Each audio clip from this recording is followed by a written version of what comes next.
With the second pick in the 1999 NBA draft, the Vancouver Grizzlies select Steve Francis from the University of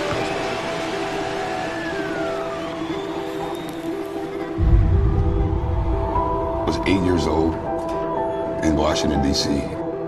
We couldn't afford tennis shoes, so I actually came in some boat shoes to my first practice. There's Francis. Francis up and shoots. Without ever having a criminal conviction, but the last few months have sure been tough. You've got what happened over the weekend. I don't think that, it'd be hard for me to be myself. I just want to be happy, where I'm playing, and also, do some of the things that I did in college that made me such a great basketball player, and I'm going to continuously do that.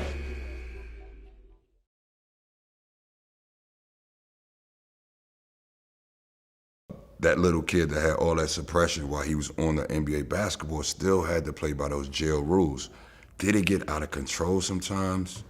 That one time I got a DWI, I was upset, but also going through a divorce at the time, going through my NBA career coming to an end, going through my dad committing suicide, going through all those things with no help. So then I started popping up and drinking like, damn, what the hell, what's going on? What's gonna be my next move? What are you gonna do next?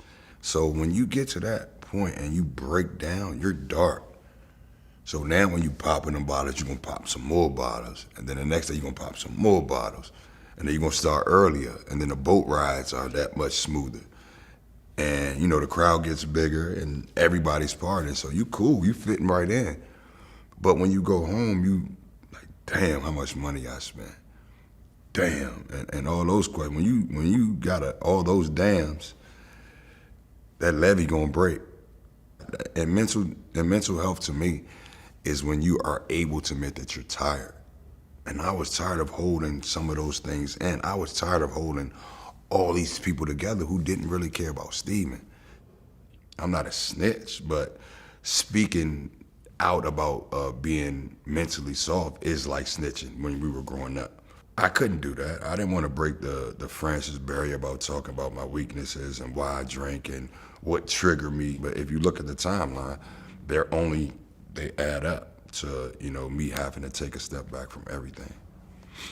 And it wasn't about drinking, so it was more the scars of my childhood that I'd explained, that I never had the outlet to let anybody know, because the questions that they were asking me, there were some questions that I had bottled up that I never had a chance to look back. Because when my mom passed and I went to college, there was zero grieving for me at 18. It was off to San Jacinto Junior College, and in that journey to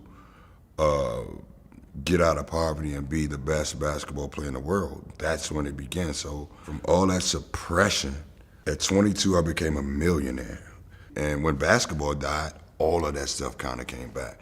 The divorce was right there, all of it came back. So four deaths in one that I was dealing with. I don't know what day it was. Have I been sober, like not drink or smoke? No, I probably drank 4 or 5 times. Recently, probably like 2 years, I haven't touched a drink. But every day you have to, think about it. Like, hey, you could be in that dark place. But I think a lot of the depression and stress was the reason why I try to completely numb myself. And like I said, I'm one of the blessed athletes to come out that I don't have to tell that I'm broke story.